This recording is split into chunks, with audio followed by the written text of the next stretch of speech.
Hello everyone, my name is Purity Kajuju. Welcome to episode 5 where I'm going to talk about substance abuse among university students. You may be asking yourself, what is substance abuse? Substance abuse is the excess use of drugs or any substance that its effects may be harmful to your health. People may be asking themselves, what might cause substance abuse? Sometimes it may be caused by peer pressure. You see, university students, they are sometimes drawn by peer pressure. Sometimes your friends may tell you to try this at a time, don't be boring, try this. You end up trying the first time, the second time, and the third time it becomes addiction. So you get used to those drugs, and as the time goes, it becomes difficult for you to stop. The second thing that may cause substance abuse, it may be family influence. There are people who have lived with people or parents who have been using drugs, and like substance abuse becomes a common thing to them. So even the time they start using those drugs, it looks like a normal thing to them. Then they end up using drugs, and their next generation continues like that. People imagine peer pressure as something aggressive or obvious, like someone forcing another person to do something they don't want to do. But in reality, peer pressure is rarely loud or threatening. Most of the time, it sounds friendly. It sounds like classmates saying, just one, relax a little, don't be boring, everyone else is doing it, you are overthinking it. These words may sound less even supportive, but they can slowly push someone toward a decision they are not comfortable with.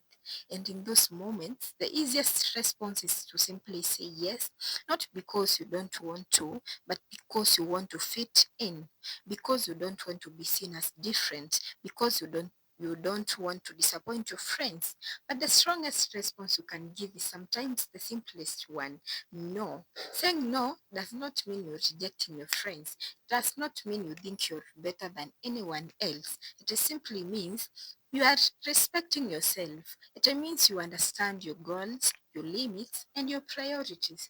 It means you're setting a boundary that says, my future matters, my health matters, my focus matters, my goals are non negotiable. And something surprisingly often happens when people say no with confidence.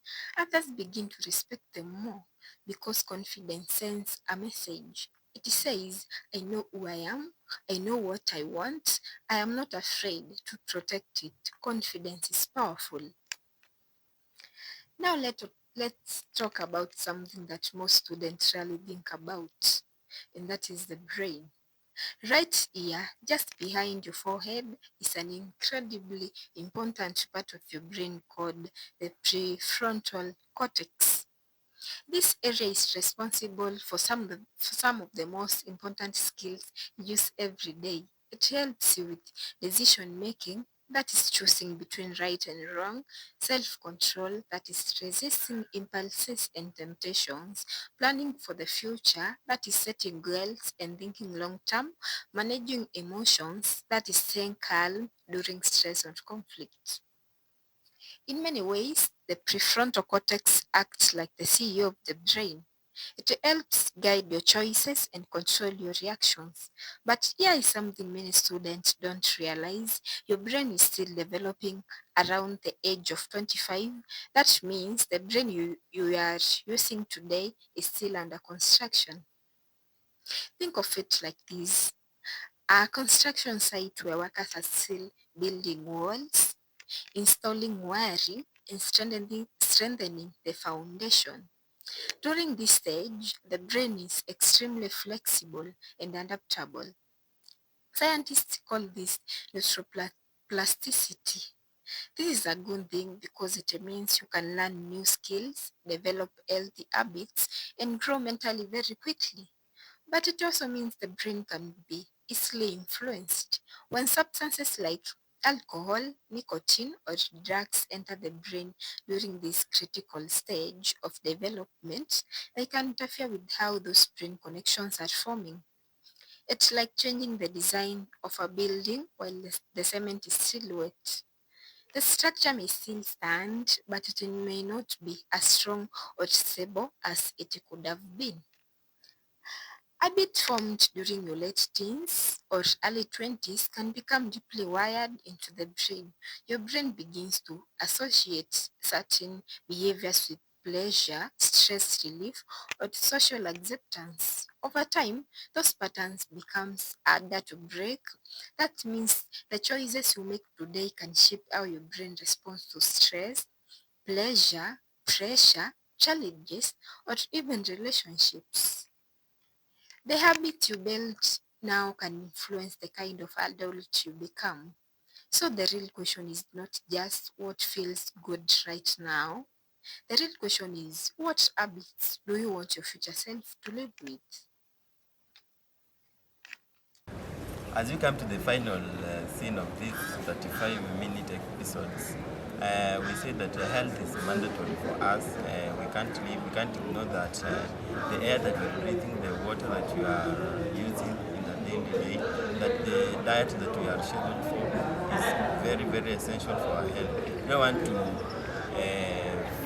feel sick or feel like we are out of the diet that we are using, because we have been taken through by our able madam, so that we can be able to exercise very well, the jogging, and you've seen the relationship. Maybe if you want to stay strong as together, you have to be engaged in a communication in a relationship. So we must not healthy nation, strong future. Thank you everyone for being with me in this episode. Have a